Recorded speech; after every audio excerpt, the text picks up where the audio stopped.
Hello, Star Trek fans, and welcome to Star Trek Prodigy, a RebingeIt podcast. My name is James. And my name is Kim, and we're watching Star Trek Prodigy and talking about it here on the Talk Through Media network of podcasts. Hit it.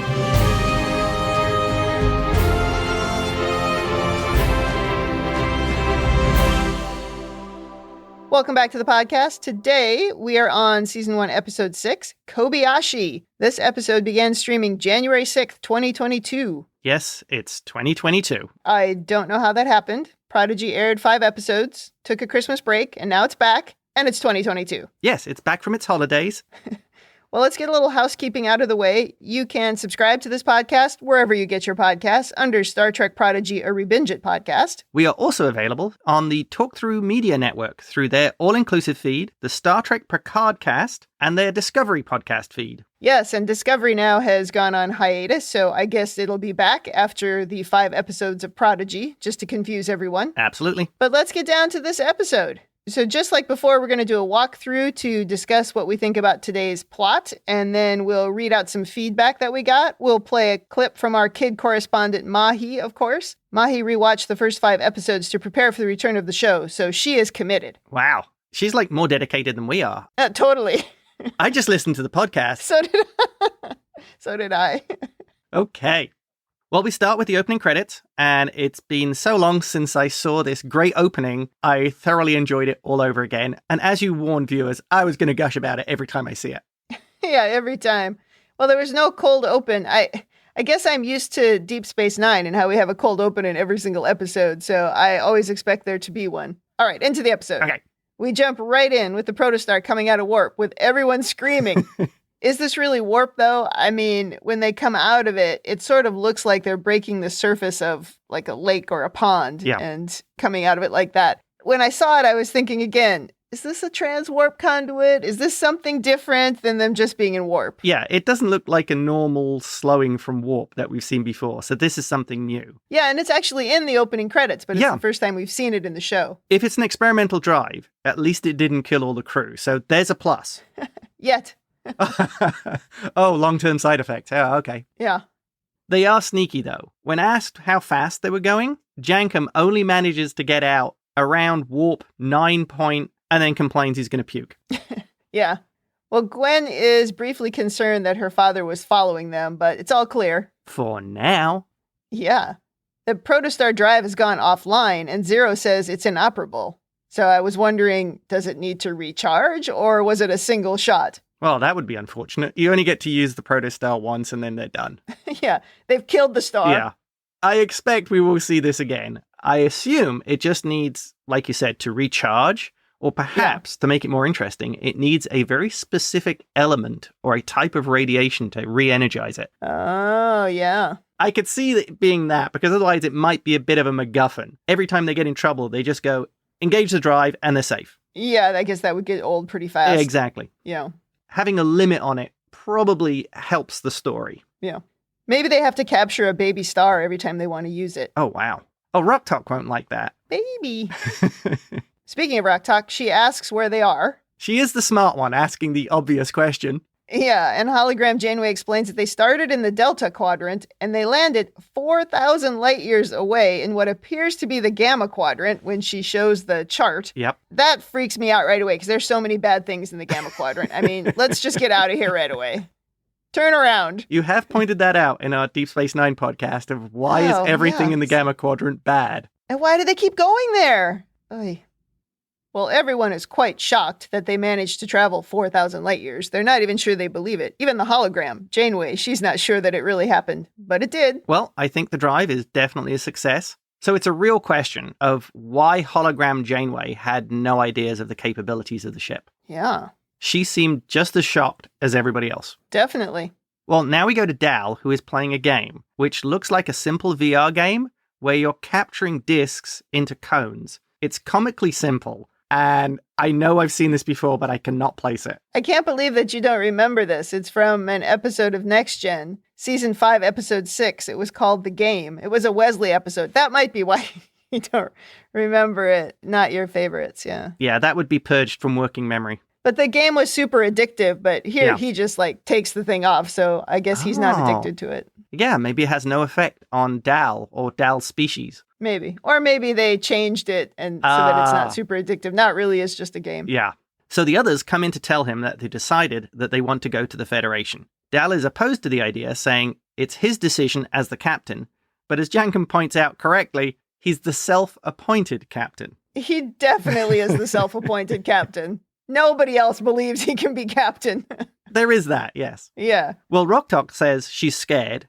Dal says the Federation would arrest them for stealing the ship, but Jankum isn't taking any of that mudslop. He says they're refugees and the Federation would understand. This still doesn't convince Dal. Yeah, he's a little hard-headed, I guess because he does tend to always look at the negative. Yes. At the same time, he doesn't exactly have reason to trust anyone, including the Federation. Right. Going back to, was it the first or the second episode where he makes the comment about they'd just be another boss. So he probably equates them to just being somebody as corrupt or self-serving as the bosses he's experienced in the past. So in some ways, it's kind of understandable that he would be reticent to do this. Yeah, he hasn't been totally assimilated yet, by Janeway. Yeah. Another thing is the others have been listening to Janeway's teaching because they have a better understanding of the Federation. I think Dal needs to pay attention in class. Yes.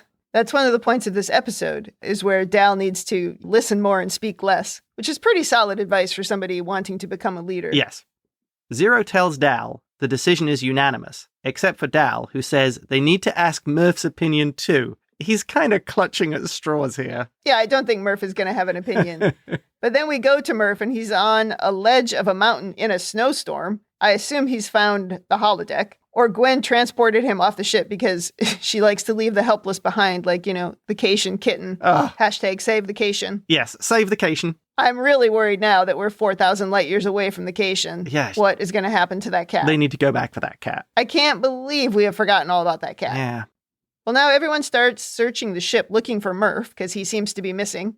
Dal finds Gwen sulking in sickbay. She tries to thank him for rescuing her back in the last episode, Terra Firma, but he says it was Janeway who wouldn't leave until they had everyone. And this seems to depress her a little bit more. I mean, she's already clearly depressed, but that was a bummer. Dal does try to be a little bit conciliatory when he says they've actually cleared a bunk for her. And she did kind of save them from her father, so I think, True. In retrospect, it probably was a very good idea to save her. Absolutely was, and this is annoying because Dal is like, oh, we'll clear a bunk for you. Meanwhile, I'm sure he's still squatting in the captain's quarters.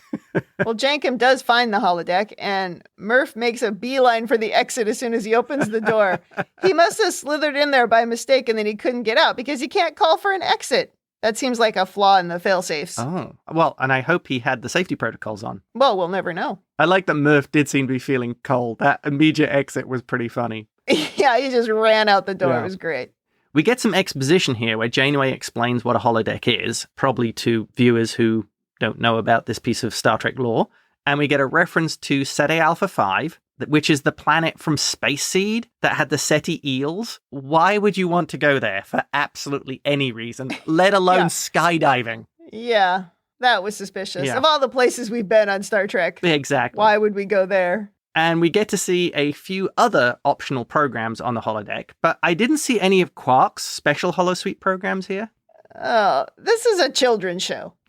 They're not going to put Quark's programs on here. Oh, okay. Dal isn't impressed with Jane Eyre, which is apparently is Janeway's favorites, and they make reference to this in Voyager, that she likes these kind of novels. And he starts going through the list of options. Finding the Kobayashi Maru. Now, Star Trek fans know all about this, but Janeway explains it's a training module designed to test the greatest captains Starfleet has to offer. Dal, of course, sees this as an opportunity to prove he's captain material. He dismisses Janeway, who seems to have a huge grin on her face, and he starts the program with Jankum, and we get the classic Next Generation Enterprise bridge. Yeah, one of many references to older Star Trek shows at this point. Yes, the bridge for sure. Kobayashi Maru, obviously. Right. But there were references within the options of the different holodeck programs that they could run.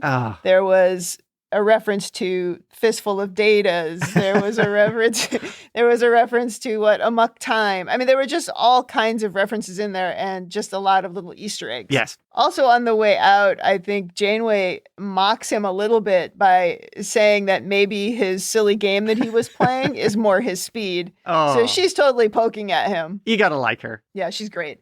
Now, Rock Talk finds Murph, who has been eating photon grenades, which seems very bad. And Zero is tending to Gwen, who's fully recovered from her broken leg, but is depressed and hasn't left sickbay. She tells Zero that she's sad. She doesn't belong on this ship or anywhere now. She does apologize for what her father did to Zero, taking them from the Medusan hive mind. I thought that was kind of a nice touch. Yeah. She does seem to have some empathy, for the plight of her father's victims, finally. And she says that she didn't know what he was doing, but maybe she should have, which is the thing I think we said before. Right. Well, Zero tells her that she could find a new purpose as part of the crew, but she doesn't really know what she has to offer. Well, not like Dal has much to offer. At least she can pilot a ship. That's a pretty useful skill for that crew. That is a good point. Zero should have said that. Zero is very conciliatory towards her and offers to help understand why the diviner chose this ship over his own daughter. I admit, I kind of like this. Zero does seem to be very sympathetic to her plight, given that her entire world has just collapsed in the space of a few hours. Yeah. We now go to a flashback 17 years earlier, listed as Stardate 43929.9. Those star dates... They're just made-up numbers. Don't worry about it. Are we going to have that debate now? Well, many of the early star dates were just made-up numbers, and I don't think that helped. This date is a little bit confusing based on the year that we thought this show was taking place. Now they go back 17 years, and it makes the whole thing a little bit cloudy. Just wave your hand at it. That often works in Star Trek. Hand wave, hand wave. So 17 years earlier, we see a very frail diviner and also Darth Dreadnought. They talk about looking for the Protostar and how others have tried and failed to find it. Who are these others? That's what I'd like to know. I was wondering if that cane he was using is actually that armband sword thing that Gwen has now. Yeah. It kind of looked like it. Yeah. The diviner says that he will make a progeny, but Dreadnought says no, we cannot defy the Order. So who is this Order? Plus, who talks like that? I will make a progeny. This guy's no fun. Villains who twirl their moustache. Yeah, exactly. Alternatively, it's how you say, I'll make a clone in polite society. He does say that if my species dies with me, then what of the Order then? Dreadnought tells him an offspring is a liability, but the diviner says it's a chance. He asks Dreadnought to please do this for him. This is strange here. He asks Dreadnought to do it like that. It seems like Dreadnought isn't fully under his command, as if there's some kind of limit to what he'll do. Well, maybe Dreadnought works for the mysterious Order, whoever they are. And he's just contracted out to the diviner. He's a consulting employee. Exactly. Now we get a little montage of them making a clone of Daddy Diviner, so this proves Gwyn actually is made of pure evil. Could the Order, though, be the Order of the Phoenix? Because maybe they're trying to bridge into another franchise here? Yeah, maybe. Back in the holodeck, and Dal is trying to pick a crew to run through the Kobayashi Maru, and he can't decide on his options, so he just asks for some of the best the computer has. Oh, yeah. And we get some of the best. We get Communications Officer Uhura, Chief Medical Officer Beverly Crusher, Chief of Security Odo, and Science Officer Spock. I'd like to know why Odo looks like Joseph Goebbels. Is this hinting at how the founders were really space Nazis? Well, I'd like to know what Odo is even doing there. I mean, he's not in Starfleet. He's not a bridge officer. Seems like Data or Worf would have made a lot more sense. Yeah, Michael Dorn was too expensive. Yeah, maybe all the recorded voices were cheaper to use. Yeah. They just had to pay Crusher. This is pretty freaking awesome, though. Talk about an Easter egg to the Trek fans. This is it. Oh, absolutely. Well, Dal says, this is going to be easy. And I think all the Trek nerds around the entire world are like, no, dude. Oh, dear. Well, we start up the Kobayashi Maru program, and the Kobayashi Maru is sending a distress signal. They have struck a mine and lost power, and they're stuck in the neutral zone. So we get a little exposition from Spock explaining what the neutral zone is and how they can't go in there without risking war. And Jankum's assessment at this point, after they listen to the distress signal, is, what a bunch of whiners. Oh, that was perfect. Yeah, I like that. They managed to get so much humor out of Jankum. Oh, he's hilarious. Well, Dr. Crusher explains that there are 87 people on board the disabled ship, and their shields are failing, and a hull breach is imminent. So Dal says, quick show of hands. Does anyone know anybody on that ship? And everybody is like, what? And he says, oh, this one's easy. Reverse course and get us out of here. Oh.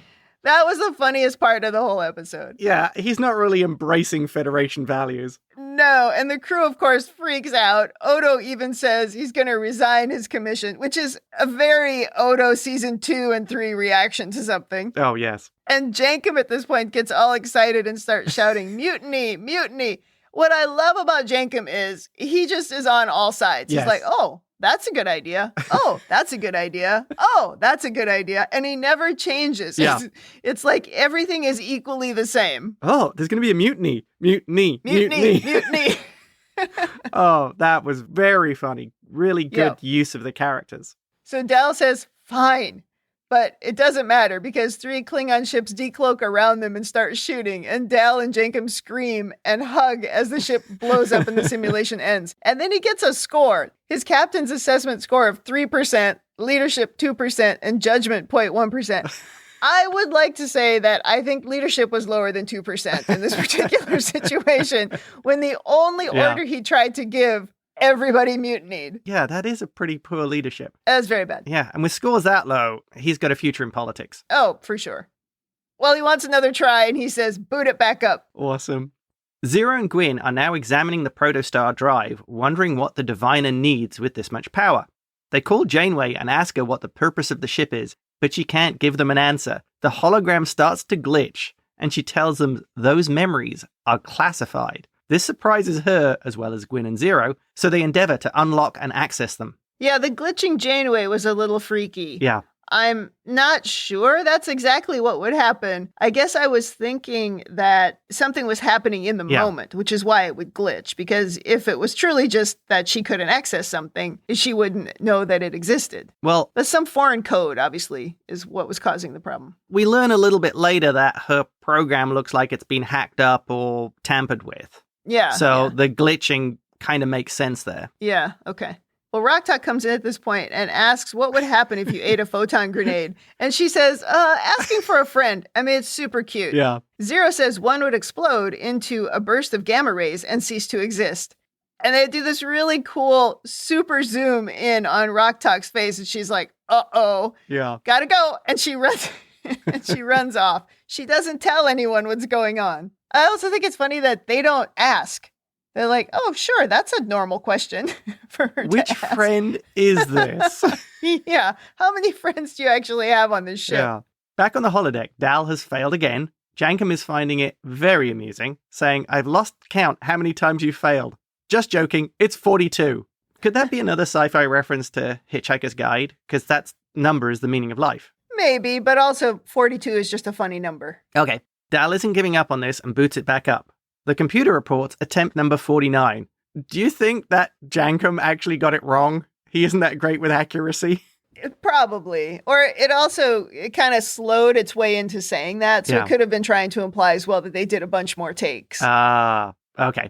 Dal is getting completely frustrated as he can't seem to beat it. There's a surprise. He is annoyed that it's implying he doesn't have what it takes to be captain. Jankum says maybe if he listened to his crew once in a while, he'd do better. Well, I think that's good advice. When you think that you know everything and you don't listen to the people around you, you're going to get yourself into trouble. Or become a CEO. Oh, yeah. Dal gets annoyed and pushes Jankum out of the holodeck. He then asks the computer for another engineer, and it gives him Montgomery Scott, a.k.a. Scotty. Although, personally, I would prefer to have O'Brien. Oh, of course. Well, now Rocktalk is with Murph and doesn't know what to do. I mean, maybe you ought to tell somebody because this could destroy the entire ship. But anyway, the grenade explodes, and the only result seems to be that Murph kind of burps and then gets some gas, and we get our second fart joke of the series. And yes, I will keep count. We do see that Murph appears to be kind of indestructible, as it had, no effect on him. And Rocktalk is like, that was crazy. It was really cute. It did impress her. Yeah.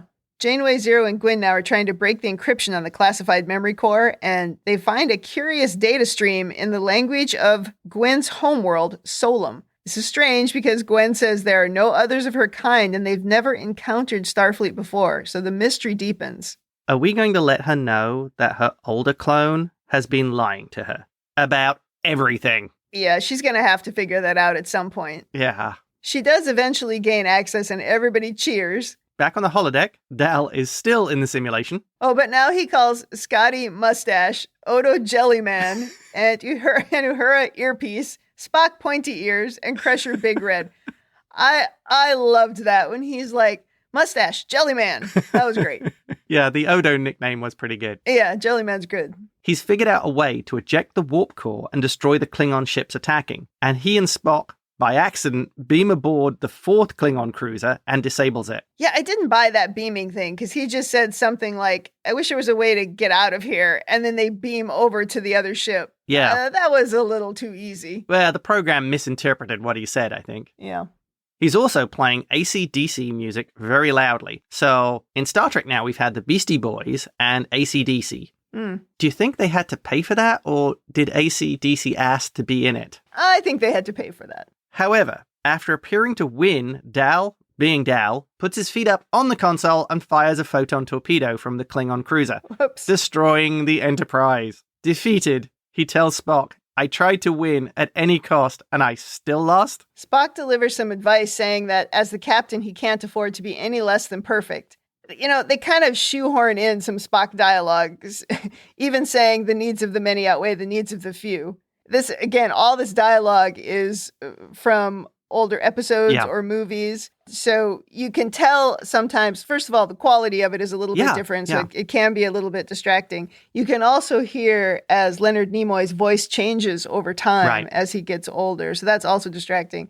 But I thought in this part, the point that they were trying to make and the fact that they kind of stitched together all these different lines, I thought that was just a little bit clunky. Yeah. I mean, it was still cool, but... I loved the needs line, though. That was perfect. Well, Dal does take this little speech to heart, and he says, a good captain puts the needs of the crew ahead of his own, and he should use his ears more than his mouth. Again, just good advice. Yeah. And Spock does a live long and prosper sign with his hand up, and Dal high-fives him. That was pretty funny. Yeah, that was cute.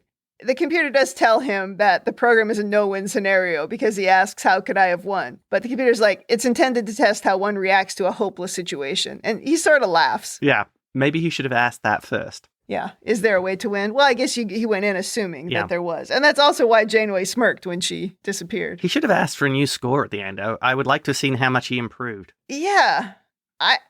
I was surprised. Why show the score at the beginning, but then not show it again? I think they wanted to avoid irritating people by all of a sudden saying that Dal is a great captain at the end. Also, maybe they're hinting at Dal has actually learned something from this, that it isn't necessarily about getting a score.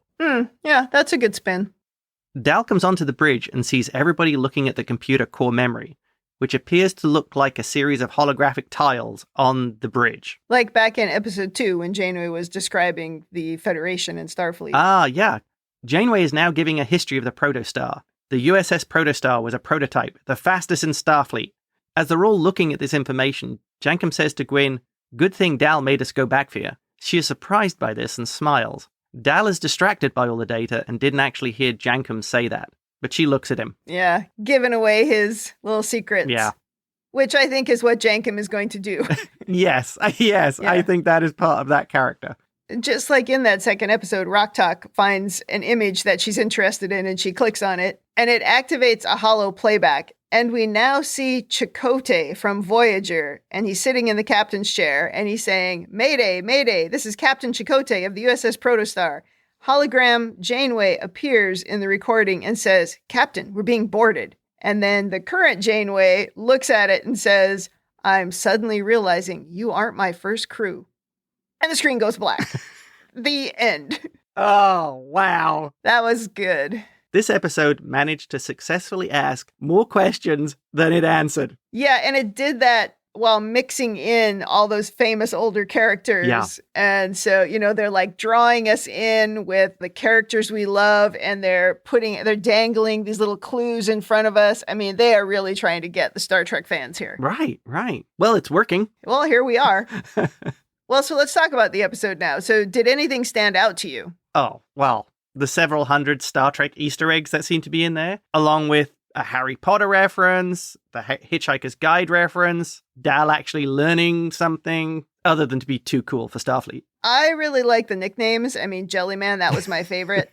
I also continue to like Jankum. I just love his flip-flopping. That's a good idea. He's such an easygoing guy. He is. I really liked that moment when Dal asked if anybody knew anyone on the Kobayashi. And he's like, we're out of here. Yeah. There was a lot of humor in this episode, and I really appreciated it. Even though there was so much nostalgia, it was still pretty funny. Yeah. When we were watching the show, you said how much you liked the way Jankum would just be like, yeah, I like their idea. Oh, I'm with them. Mutiny. Yeah, sounds good. Yep. I think as well, this episode really served to show and explain a lot of classic Trek elements that appeared in every Trek show since the beginning of time, and showcasing these classic characters probably to an audience who's never really seen them before or doesn't really know them.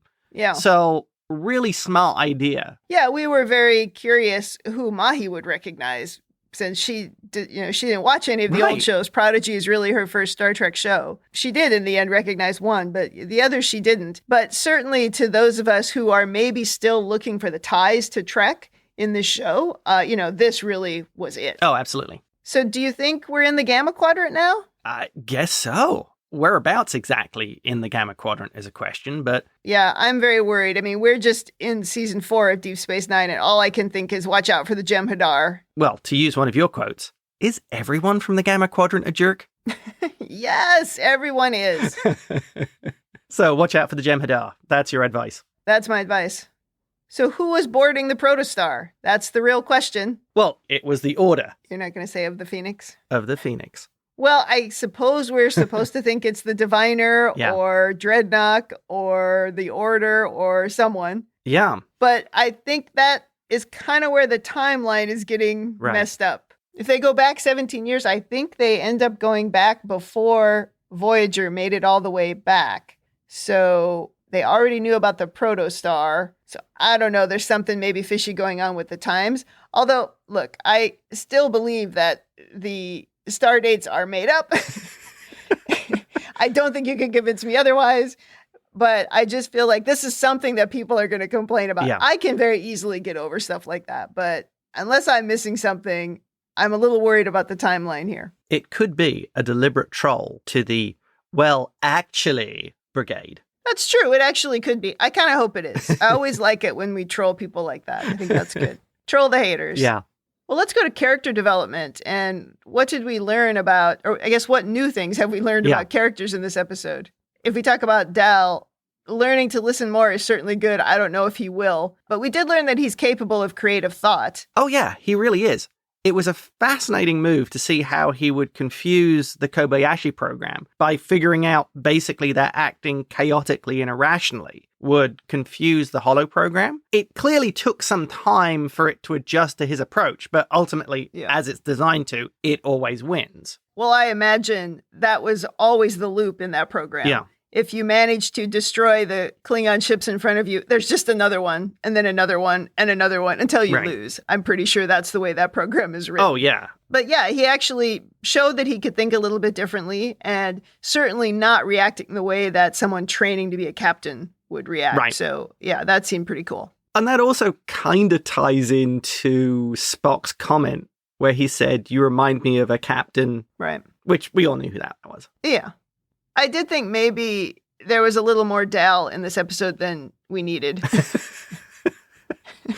Not your favorite character, is he? He still hasn't grown on you yet. No, he's not my favorite character. If he does turn out to learn and grow, I'll be with him. But he's not my favorite for now. Of all the characters, he's my least favorite of the group, I would say. The other thing that kind of stood out for me in terms of character development is we've learned here that there's more to Janeway than even she knows. And she also seems to have more of a personality than a simple hologram. Like when she was basically poking Dal with play the simple game, and then when she's got the big grin on her face when he dismisses her. Yeah, she has a sense of humor, so she's more advanced than just a straight-up hologram. But we saw personalities from the different characters on the holodeck, so that should be kind of normal. Yeah. She has a sense of humor. She has a personality. She also did that thing when she said, "Oh, you're going to dig into my memories. Oh, I need some coffee first," and she got her coffee cup.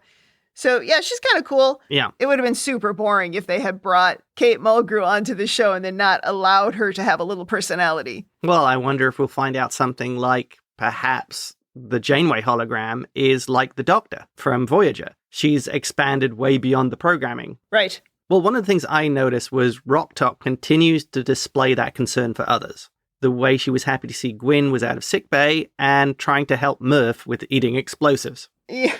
Still kind of childlike, though, because she didn't tell anyone what was really going on. Right, yeah. We did learn that Murph is awfully tough. Took a licking and kept on ticking. He might be indestructible, as Rok-Tahk said. Yeah, that was cute. All right, let's talk about the Protostar. Anything about the Protostar we should talk about? Well, it has a holodeck. Yep. And they have very poor protocols for storing explosives. Yeah, they're just like in crates. That's normal Star Trek. We just keep everything in a crate. Yeah, I think you might want to keep those locked up, or at least somewhere where blob creatures don't eat them. Yeah, they definitely should be locked up. And also, I think if Murph isn't getting enough food, they should be replicating enough food for it so that he manages to not be hungry all the time. Like he's always eating furniture, or he's trying to bite the holograms out of the air. Yeah. What if he tries to bite Janeway?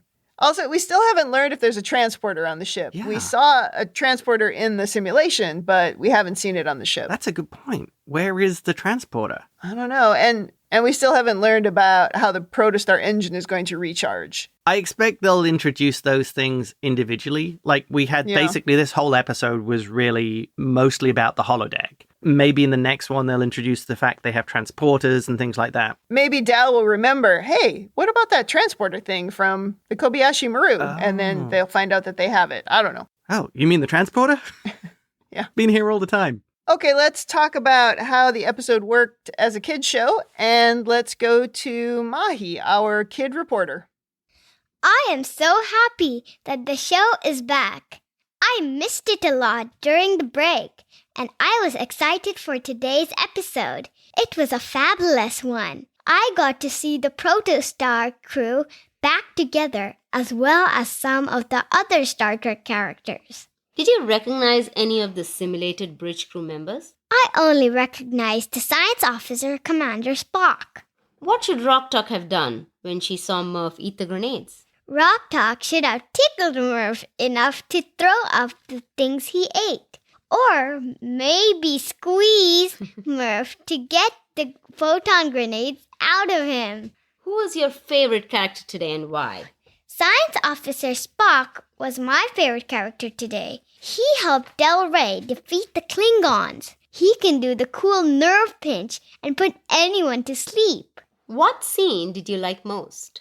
I like the scene where the computer tells Del Rey that the Kobayashi Maru was a no-win scenario. I giggled when Del Rey finally realized that he could have never won. Did Del Rey learn any lesson at the end of the simulation? Del Rey learned an important lesson that he should use his ears to listen to his crew more than his mouth to boss them around. He understood that to be a good captain, he should take care of his crew, and that the need of the many outweighs the need of the few. Where would you go on the holodeck? I would love to go to the world's largest pet store and play with all the puppies. I would feed them strawberries, chicken nuggets, peanut butter cookies, and yummy ice cream. Also, I would love to visit the planet Jupiter and all 79 of its moons. Going around the Milky Way, I would love to take pictures of various stars and planets and write about them in my journal. So, a giant pet store for the puppies and the 79 moons of Jupiter, that is a fascinating combination. She's an interesting kid. Again, it's cool that the show is appealing to her generation, as well as appealing to Star Trek fans. And I like that she knows who Spock is. And that Spock was her favorite character in this episode. Yeah. She really appreciated what he said. Whereas I imagine the rest of us were very focused on the way he sounded and where those lines were coming from, because we knew they weren't new lines. Right. But she was probably just listening to what he had to say. Though I don't know that squeezing Murph would have been the right decision either. I'm very concerned that that may have caused those grenades to come back up before they exploded. That could have been dangerous. Yeah, true. I really feel like she should have told somebody else. She needed to tell a grown-up that something very bad was happening. And like you said, they need to feed Murph. I liked her reaction, too, to saying that Dal needs to learn to listen and stop bossing people around. She's so right. That's exactly right. That is something which has bothered her since the earliest episodes. Episode 1. Yeah. All right, so we've heard from Mahi, so let's talk about feedback that we've got on the episode. Do you want to read Brian from Colorado? I will. This is from Brian. I rate Kobayashi 9.5 holodeck recreations. It was really fun seeing them discover and use the holodeck, especially the Enterprise D recreation. Oh, yeah. While I enjoyed seeing the Legacy Enterprise characters in that recreation, I felt they were oddly drawn and didn't sound quite right. Nevertheless, it was rewarding to see how Dal grew in maturity during his Kobayashi Maru test attempt, tutored in particular by Spock. Similarly, I enjoyed the scene where Zero counseled Gwen and helped her bring her out of her depression to discover some exciting news about the Protostar's past. Plus, we had a Chakotay cameo. The main negatives for me this week were: 1. Dr. Crusher said the neutral zone separates the Federation from Klingon territory. Hearing that took me a moment and annoyed me. I had to look up in Memory Alpha, and sure enough, the Klingon border neutral zone did exist for a time, even if virtually every mention of the neutral zone in Star Trek has referred to the one between the Federation and Romulan space, as I had incorrectly assumed. I was exactly the same position as that. I went, wait a minute, I thought it was Romulan, and looked it up, and it was referencing the Klingon one. The Kobayashi Maru is from way back. Yeah. When the Klingons were bad guys. Exactly. Well, they're still bad guys. They're just less bad guys. Yeah. 2, that Odo said he's resigning his commission. But unless something changed, he doesn't have one. At least not with Starfleet. But he was still going to resign it. As you brought up, Kim. So Odo. Yes. 3, that the game in which Dal was playing somehow wasn't addictive to him like it was for the entire TNG crew, and this wasn't explained. Well, that's where I say maybe Dal has something slightly different in his genetic makeup, that it doesn't work on him. Yeah, the brain chemistry could be different. Yeah, that tail protects him.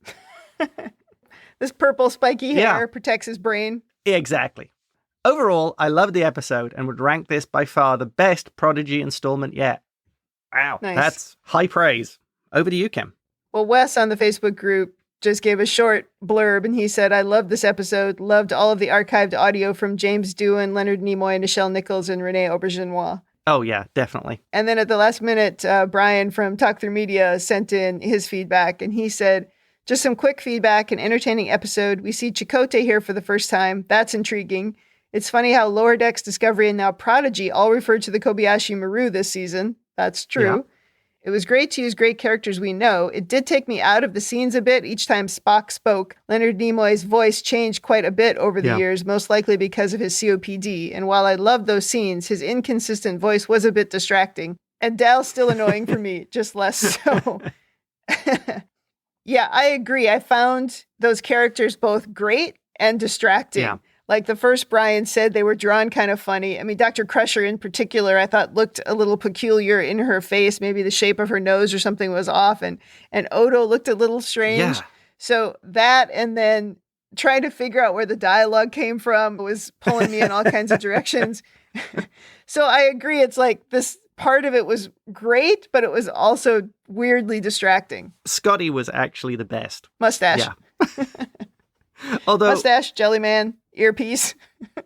Although Uhura was probably the best drawn and had the best voice work. Well, apart from Scotty, because he only said one line. That's true. Well, he had a couple of short lines, but yeah, Uhura actually looked the best. Yeah. I agree. It was the old Scotty as well. They could have at least used the younger, fitter looking one. Yeah, it was Scotty from Relics, really. Yeah. Well, we did have one piece of audio feedback. Only one this time. Maybe because this episode snuck up on everyone in the new year. Yeah. But here is Jeff, X-Force 11. Hello, Star Trek fans. It's Jeff X-Force11 leaving my feedback about Prodigy Kobayashi. Wow, it was so great to see so many classic characters on the Enterprise's bridge, to get to see Dal learn and grow more, which we wanted to see, and also see why we're getting Chakotay and maybe some more insight to what's going on. I mean, I'm so glad this series is back, and I cannot wait to see what they do next. All right, X-Force signing out. Well, more praise from another Star Trek fan. Another thumbs up. We're doing pretty good here. Okay, let's go to the Star Trekkiness of this. We've already talked quite a bit about the Star Trekkiness. There's so many Easter eggs with the characters, and then also all over the place there's references to previous episodes and previous movies. Well, I made a quick list of the ones I saw that just really jumped out at me. There was the game, which is TNG. There was Wrath of Khan, the Sete Alpha, the Amok Time, where they even used the original series music. Yeah, just a little hint of that music, and you and I always love it when they do that.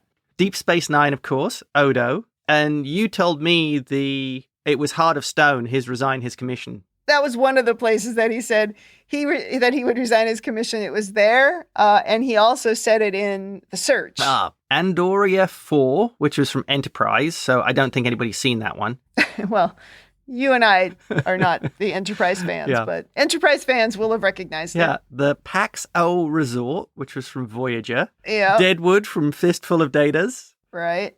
Fire Everything from Nero in the Star Trek Kelvin universe, right at the end. I was very proud of myself. I recognized that one. That was very good. When Dal said, fire everything, I was like, wait a minute. Okay, I just saw that. Yeah, nicely done, Kim. And, probably 75 more. I mean, we didn't list all the episodes that all the lines came from that they used. I went through and looked, and there's a lot of them. I'm sure there were even more of these Easter eggs that we missed. There were so many gems in this episode. These were just the ones that we spotted. Yeah, these were the ones that we spotted just in the first time through. Yeah, this is a very Trek episode. It's very aimed, I think, at the Trek fans, but also it was appealing to someone who doesn't have the history and background of Trek, someone who just likes this show as it's a good animated kid show. Yeah, absolutely. From a commercial standpoint, I see a real benefit of introducing a younger audience to all these characters, because you've got the potential there of sparking an interest in what else has Spock been in? Who is this Scotty guy? Who is Uhuru? What's Odo? Getting people into the series. And this maybe is a very good way of doing it. I could see Mahi building a foundation while watching the show that's strong enough for her to watch the movies. I don't know that I would recommend to her to go back and watch TOS. I'm not sure I would recommend that to too many people, especially women, but that's beside the point. But she might enjoy the movies at this point, because we do have so much of the philosophy of Trek in those movies. And that foundation of helping each other and the teamwork and, all that stuff is in those movies. So I could see her enjoying that. And this is also building a good foundation for her to watch Next Gen. Right. Next Gen being on the Enterprise and really leaning into this is the best that humanity has to offer. Right. I think she would probably enjoy that. It's very different from this show, but I think over time, she might grow to be ready to watch it. I think that's a good idea for the studios to even attempt to do that. The old generation of Trek nerds are going to die off. Yeah, well, of course, everything is cyclical, right? I had a conversation with somebody, I don't know, this was a long time ago at this point, who was sort of complaining that they're changing Trek in so many ways. Discovery is very different from some of the older shows in that it's a little bit like Deep Space Nine, but if Deep Space Nine were a movie every week. Yeah. And it's very fast paced, and there's lots of effects and lots of things that happen, lots of drama. Right. And they don't have those goofy kind of throwaway episodes that we're used to in Trek when the seasons were 26 episodes long or whatever. Yeah, where you had, let's be honest, a lot of filler. Exactly. And then they were sort of complaining, well, and then you've got Lower Decks and it's kind of making fun of Star Trek. And now you've got Prodigy, it's a kid's show. And my reaction to that is great. Yes. This is how you get a new audience. We have to build a new audience. It has to change. It has to evolve. Otherwise it will die. And it was dead for a long time. They didn't bring back the exact thing that it was before because the exact thing that it was before isn't what the world was ready for. It needed to be something new. You're not going to like all of it. You and I don't like all of it, but we like most of it. Right. We joke about Enterprise, but we never watched Enterprise, or at least I didn't get through Enterprise. I think you got a little bit farther. I didn't even manage to bitter end it, but I know people who love it. Of course, I do too. And great. I'm happy for them. But that didn't mean that I stopped and was never going to watch it again. I watched the next thing, you know? And if you don't like Lower Decks, don't watch Lower Decks. Watch the next thing. Well, yeah. Because there's now always something new coming, but it has to evolve, and I'm here for it. Yeah. To me, I know there's been complaints about Lower Decks, but I look at Lower Decks like Kung Fu Panda. You know how much I love that movie. Yes. It pokes fun at a genre, but from a loving place. It's not mocking it. It's, if you like, embracing some of the more ridiculous aspects. Yeah. And running with it. And I haven't liked every episode of Lower Decks, but they've had a couple of real gems in there that I have definitely liked. Yeah. But yeah, it comes from a place of love, kind of in the same way that I think Discovery is a love letter to Deep Space Nine. Yes. So leading on from that, yes, we go into ratings. What is your rating? Oh, I always find it hard to give ratings. I mean, on Rebinge Deep Space Nine, we just do thumbs up and thumbs down, and that's so much easier because this is obviously a thumbs up. I really like this episode. I really enjoyed it. I think we talked about the things already that, you know, we liked and we didn't like. I think I'm going to give it an 8.5 out of 10. Wow, nice. You can probably guess mine. 10? Yeah. This show continues to live up to everything I expect from it. That's my summary. Yeah, and for me too, I think it lives up to everything that I expect from it and hope from it. And it's even got a bit more. Bringing back those older characters. Yeah. That was really cool. And I did like that. It's almost a little bit funny, though, that we're talking about getting the interest of a new generation. But one of the things we loved about it was that they threw those old characters in there. That's a good a good point. Yeah. But, you know, they're kind of balancing, I would say, because they haven't really hit us over the head with it until now. And so we've had 5 episodes not like that. And then we had this one episode. And I doubt this is going to be super common. Right. Well, as a Sith Lord, I have to either love it or hate it because we only deal in absolutes. Okay. I quite loved it. So I think we're doing okay. Agreed. Okay. I think that wraps up season 1, episode 6. Come back next week for episode 7. But before we wrap up, I want to let you know that James and I can always be reached on RebingeIt@gmail.com and also on Twitter and Instagram @RebingeIt. And don't forget, you can listen to our DS9 podcast called Rebinge Deep Space Nine, available everywhere you get your podcasts, and also available on YouTube for those of you who listen to podcasts through YouTube on the RebingeIt channel. We'll also have the Prodigy podcast there. To contact us for Prodigy and even be a part of the show if you'd like, you can join the Facebook group, facebook.com/groups/Star Trek TTM podcasts with S at the end. You can also leave audio and written feedback at talkthroughmedia.com/feedback, or you can just simply email us at rebingeit@gmail.com. So lots of ways to get to us if you want to be part of the podcast. Hit those keys, people. And that's it for this week. Come back next week to hear the RebingeIt crew take on a new episode of Star Trek Prodigy. That's it for me. And that's it from me.